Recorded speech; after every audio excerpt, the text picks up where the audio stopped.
Marcus was 28, broke, and sleeping in his car. Everyone who knew him thought his story was over.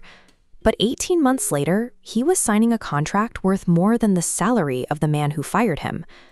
You're going to wake up tomorrow and start a debate with your own mind.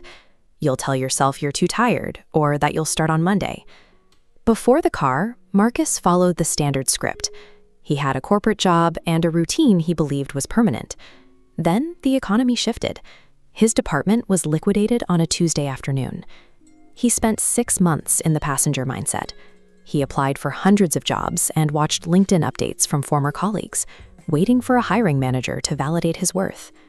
When his savings hit zero, he packed his life into a 2012 Honda Civic. That back seat became his bedroom, parked in the corners of 24-hour retail lots.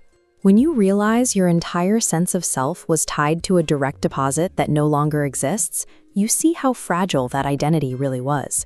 The reality of rock bottom is cold. Marcus used bottled water to brush his teeth and ate peanut butter on stale bread to avoid needing a fridge. One night, he walked into a gas station just to escape the freezing rain.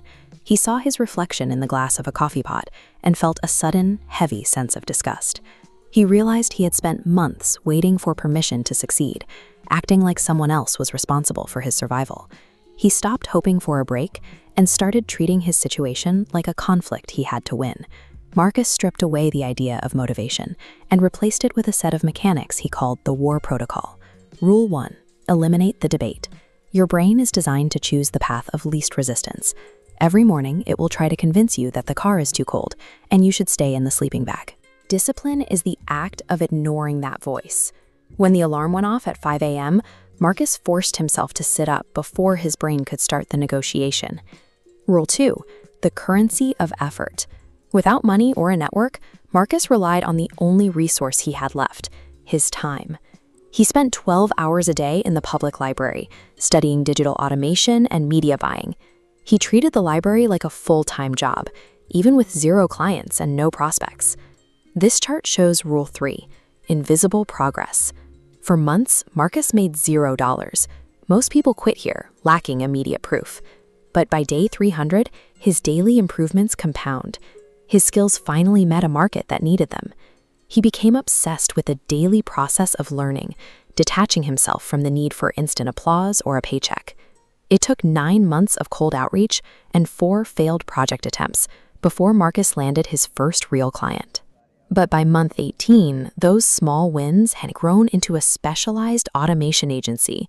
The turning point came when his former employer reached out.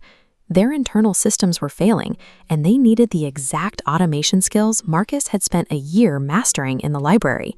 He returned to the same glass office where he had been fired.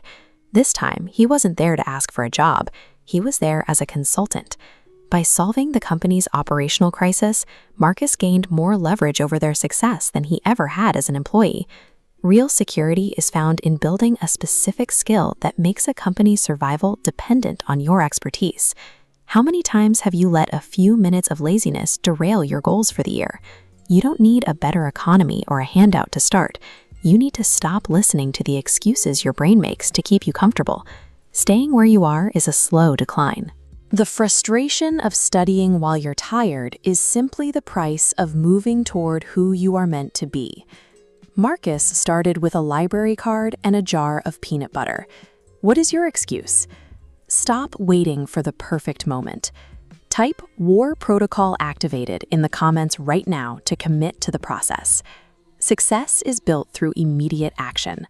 Subscribe to stay